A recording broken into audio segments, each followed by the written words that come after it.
Capítulo 19. El hacedor de velas.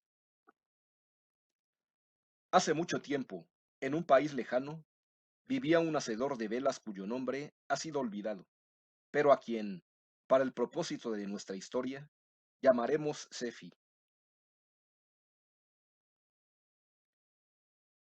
Tal vez no era el hombre más brillante. No, definitivamente, no era el hombre más brillante. Aún así, nuestro pobre Sefi tendría que ser incluido entre los hombres más viriles de su época, o de cualquier otra época, y no hay en ello ninguna exageración. De hecho, si ha de saberse la verdad, podemos suponer con algo más que una pequeña probabilidad de exactitud, que por lo menos unos cuantos de los hombres de su pueblo deben haber murmurado en contra de Sefi, acusándolo de ser algo así como un loco maniático sexual. Ciertamente, él había engendrado 78 hijos que ahora, pobrecito, no podía mantener. Durante 27 años, él había luchado en el negocio de las velas, al igual que su padre y su abuelo lo habían hecho antes que él, pero en una etapa de la vida en la que hombres que habían elegido otras ocupaciones se estaban retirando o morían en paz en sus camas de muerte natural. Sefi no podía contemplar tal posibilidad.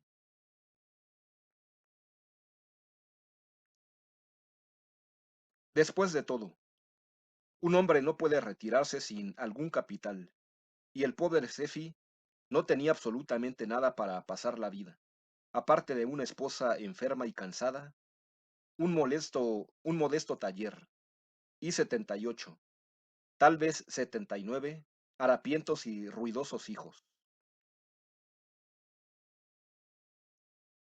En cuanto a morir en paz, eso ni siquiera podía pensarlo.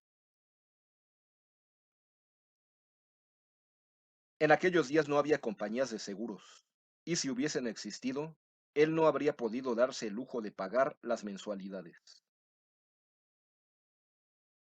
Así pues, nuestro Cefi no podía ni siquiera morir en buena conciencia, pues ello le habría significado dejar a su familia sin nada, lo cual en aquellos días de severos impuestos y deflación monetaria equivalía en realidad a un 3,5% menos que nada.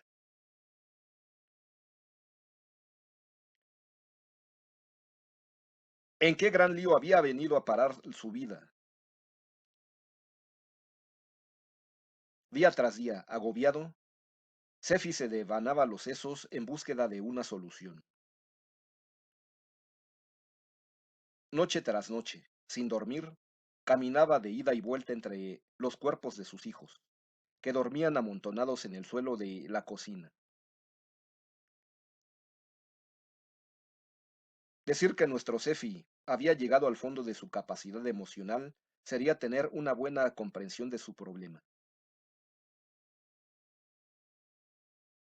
Su crédito había llegado al límite. Sobre su mesa rara vez había alimento suficiente. Su esposa ni siquiera se le acercaba, y 23 de sus hijos necesitaban tirantes.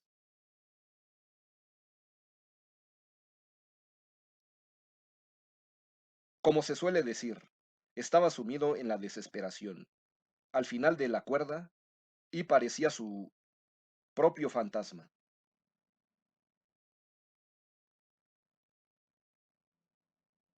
De hecho, en una de las versiones de esta historia se dice que nuestro pobre héroe se encontraba tan abatido y tan oprimido que muy bien se habría suicidado, pero que hasta para eso se sentía demasiado deprimido.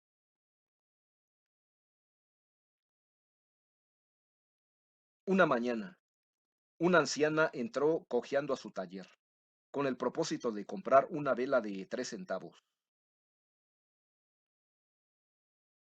Sefi no podía ocultar su tristeza. La excesiva tensión de su vida miserable se había grabado en cada uno de sus rasgos. Al ver la figura pálida y melancólica de Sefi, y debido a su naturaleza bondadosa, la anciana no pudo evitar sentir empatía por la cáscara de aquel hombre que estaba ante ella, encorvado y con los ojos tristes. De veras, jovencito, las cosas no pueden ir tan mal, dijo la anciana, a medio camino entre una afirmación y una interrogación.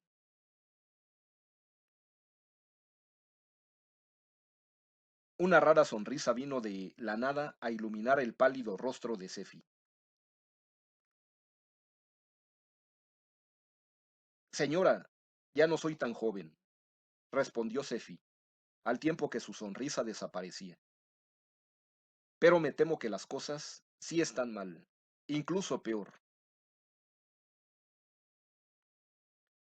Y fue así que al darse cuenta de que su visitante tenía un oído bien dispuesto para escuchar, él le contó los detalles de su historia de infortunio. La anciana lo escuchó con atención, y cuando Sefi terminó su triste historia, había una lágrima en uno de sus fatigados ojos.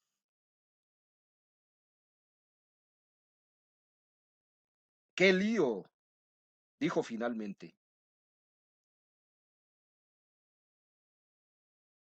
Ella buscó algo en su monedero, y Sefi pensó que tal vez se trataría de un pañuelo, pero en lugar de eso la anciana sacó un pequeño diamante que entregó a Sefi.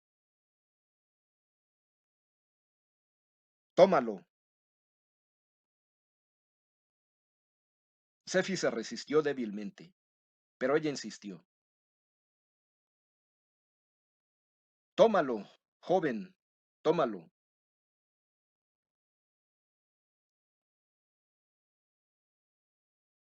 Hay muchos más en donde lo encontré. Sefi tomó el diamante y humildemente susurró las gracias. Y ahora, dijo la anciana, me toca hablar a mí. Ella le habló de un lugar lejano llamado la Isla de los Diamantes, donde los diamantes eran tan comunes como lo es el polvo en casi todas las otras partes del mundo. Ciertamente, la anciana le informó que en esta isla lejana donde abundaban los diamantes, que estaba a seis meses de viaje por mar, las calles estaban pavimentadas con diamantes y que, en vez de ladrillos y mezcla, las casas estaban literalmente construidas con enormes diamantes unidos con un pegamento hecho con algas marinas y polvo de diamante.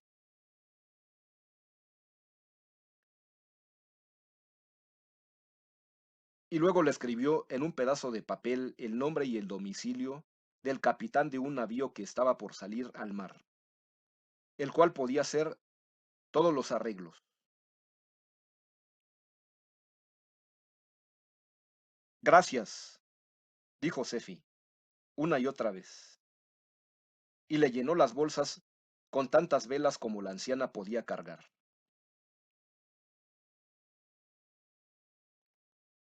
Nuestro héroe no desperdició el tiempo.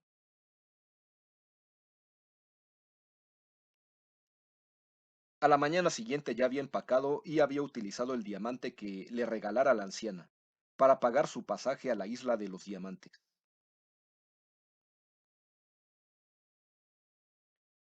En su excitación por llegar a la isla, nuestro Sefi perdió de vista el hecho de que su ausencia privaría a su esposa y a sus hijos de alguien que los mantuviera durante casi 2 años, pues llegar a la isla tomaba 6 meses, y luego el navío no regresaría sino hasta 6 meses después, y finalmente el viaje de regreso a casa tomaría otros 6 meses.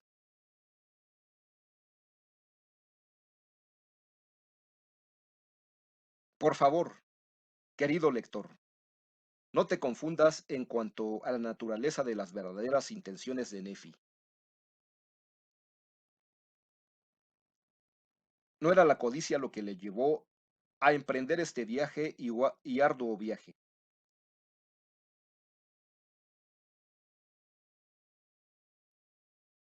Él amaba profundamente a su familia y por un momento consideró la penalidad que su prolongada ausencia habría de causar.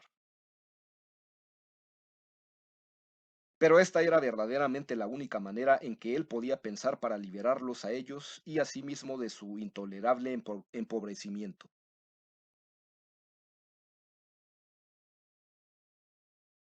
Y fue así que zarpó con el corazón triste, mientras que su esposa e hijos, reunidos en el muelle, le decían adiós con las manos, llorando miserablemente.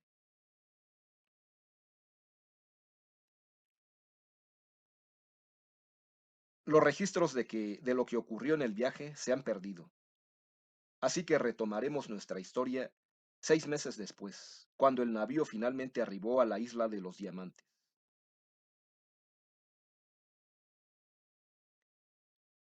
Nuestro héroe debió encontrarse en un estado de éxtasis cuando desembarcó, después de su largo y arduo viaje, al descubrir que todo era exactamente como la anciana lo había descrito.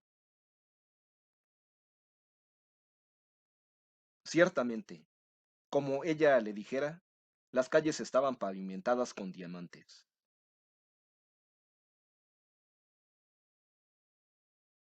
Las montañas cercanas brillaban profusamente con la luz resplandeciente que reflejaban los diamantes. En todas partes había diamantes. No había pasado una hora y ya los sacos de Cefi, que él había llevado con ese propósito, rebosaban de diamantes.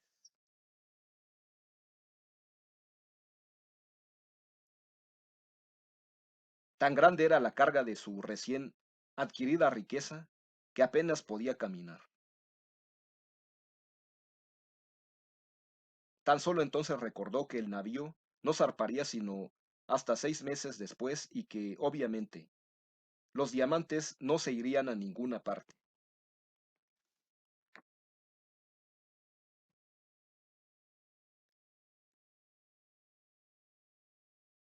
¿De qué servía cargar cientos de libras en diamantes mientras tanto?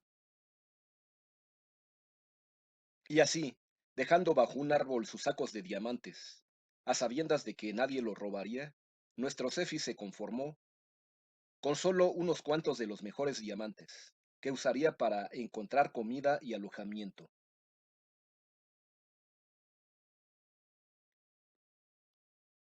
Aquí la historia de Cefi empeoró ligeramente. No le tomó mucho tiempo a nuestro héroe descubrir que los diamantes, además de ser algo tan común como el polvo en esta isla de los diamantes, valían exactamente lo mismo. Los diamantes, que en su tierra podían ser el rescate de un rey, en la isla no tenían el más mínimo valor. El abatimiento se apoderó una vez más de nuestro pobre Cefi.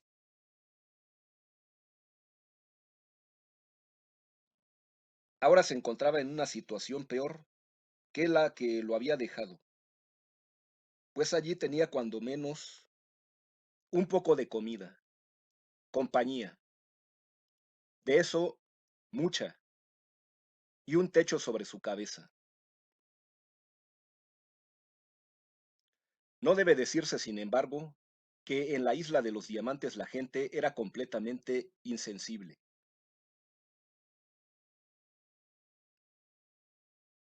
Un bondadoso tendero tuvo lástima de Cefi y le dio un pan a cambio de un perfecto diamante de 10 quilates, pero solamente porque le gustó su forma y pensó que sería una buena decoración en el fondo de su pecera, donde tenía un pez dorado.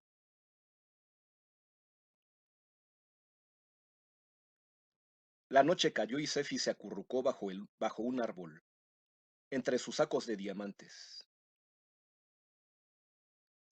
Solo entonces se dio cuenta de que en el pueblo no se veía una sola luz. Ninguna de las casas de los diamantes tenía luz en sus ventanas. Parecía que la única luz en el pueblo era la luz de la luna, que se reflejaba pálidamente en los diamantes. ¿Acaso los diamantes de la isla de los diamantes no sabían cómo fabricar velas? Sefi se paró de un salto y corrió por las calles, buscando una vela encendida, pero para su gran placer no pudo encontrar ninguna. Fue así como Sefi volvió a su oficio de hacer y vender velas. En una semana ya había rentado un pequeño taller y tenía cientos de clientes que querían comprar velas al precio que Sefi les fijara en la moneda local.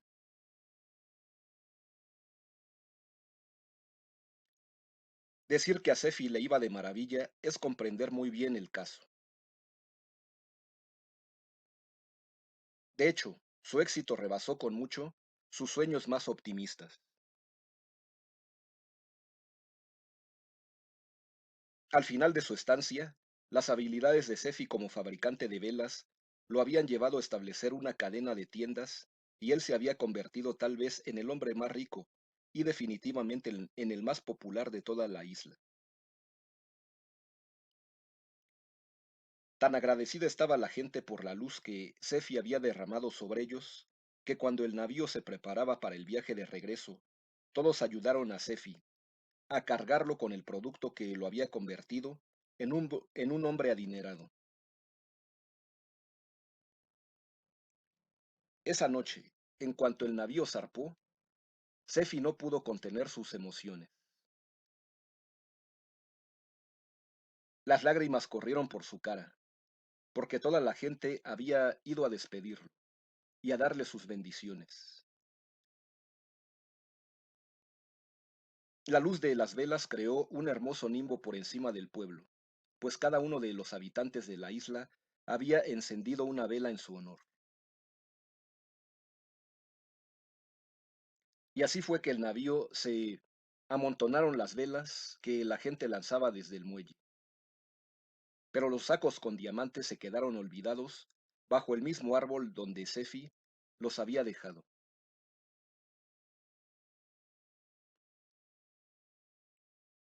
Voy a ahorrarte, querido lector, los sórdidos detalles del triste retorno de Sefi a su antigua villa. Tan solo te diré que las cosas empeoraron y ya nunca mejoraron. Desde luego, esta historia tiene una moraleja. Todas las historias la tienen. Recuerda siempre de dónde vienes y a dónde debes regresar.